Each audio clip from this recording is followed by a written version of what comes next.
Say hi, Bo. Oh, that's a good boy. So now I have to go buy black slacks. And that is because the Student Veterans Association Gala, one of those, is this Thursday. And I asked Anna like months ago if she wanted to go, and she was like, yeah, sure. And then Friday of last week, I was like, hey, you still want to go? Yeah, sure. It's free. Okay, great. When is it? In less than a week. So she got kind of pissed at me for giving her short notice, which is totally on me. But to her credit, she went to a thrift store, bought a ball dress for $25. Nice. But now I gotta make sure I have a black jacket, which thank God my in-laws gave me all those blazers, like 35 of them. Pretty sure one of them's black. And I gotta get a black tie, but the only dress shoes I own are brown.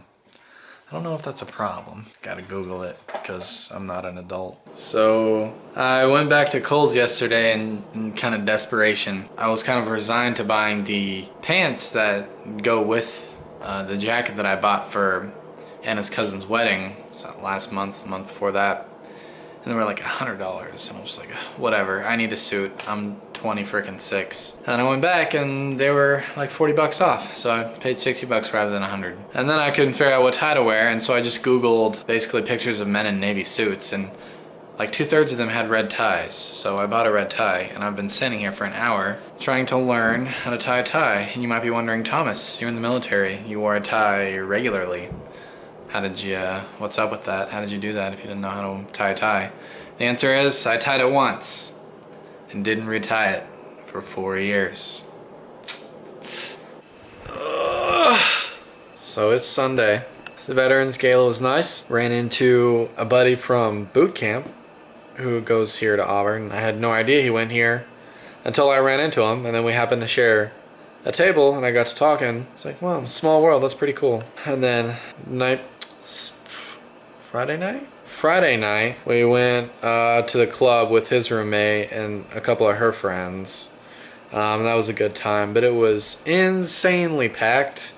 I don't know if it was just because it was a Friday night or because it was the Friday before the Georgia game, which, wow, I think that surprised a couple people, eh? That's pretty crazy, and we watched the live feed on YouTube of Toomer's Corner and all the oaks getting rolled, and there was just so many people there. It was wild. But anywho, today we're just being kind of lazy, and early this afternoon we're gonna go see Murder on the Orient Express, which was my idea, but it looks really good and exciting. Alright, hello YouTube. Excuse me and my no makeup self, but it is Sunday, so trying to, you know, give it a break. I'm also considering getting my eyebrows like legit done, which I've never done in my life because, you know, I don't got a whole lot for eyebrows, but I don't know, I feel like that could be in my near future. In the last 2 weeks, we found out that in 6 months, we're moving to Florida. I think we're at this point, after I say that,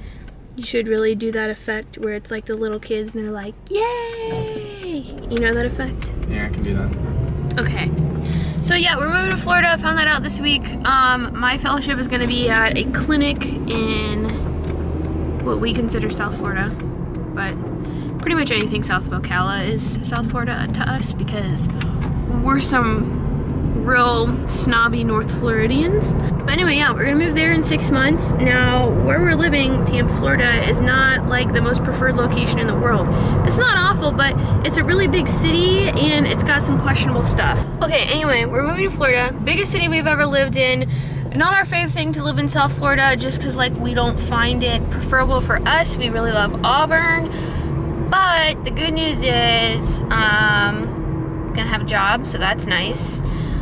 Thomas is still gonna be able to go to school and finish his degree probably at the University of South Florida. We're gonna live closer to family than we've ever lived in our entire married lives. Gonna live especially close to Thomas's sister, so my sister-in-law and her brother-in-law, and they, you know, we have a nephew, so probably get to see him more often.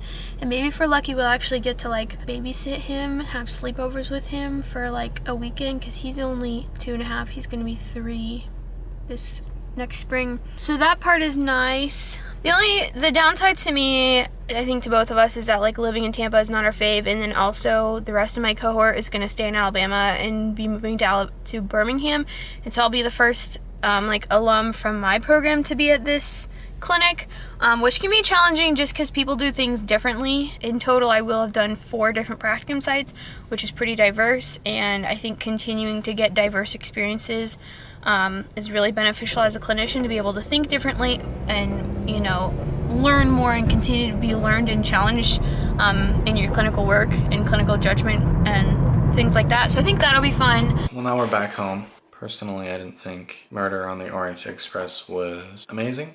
I thought it was alright, but it felt like it kind of missed the mark. It was kind of hard to say why that is. Felt like the tone was a little strange because in the beginning there was like some humor, and then that kind of faded out and became kind of serious, but very melodramatic in some scenes. And I don't know. Let me check. Yeah, I had the feeling that the main character was not actually French. And that's because I saw him in Dunkirk. There we go. And yeah, sure enough, he's from the UK. So he faked a French accent, which was noticeable to me, and I'm not, you know, I'm no expert, so. And then there were like, there are some instances in which he has like monologues. Overall, it felt like it should have been like on Broadway or something. I don't know. Very like melodramatic at times. But anyhow, now it's time to do homework. Fitz doesn't know what to think about it. And got another week ahead. This weather has been absolutely miserable. It gets dark at 5 o'clock. It's been raining all afternoon. It's been overcast for a week straight. You'd think I lived in England or something. But anyhow, thanks for watching. We'll catch you next time.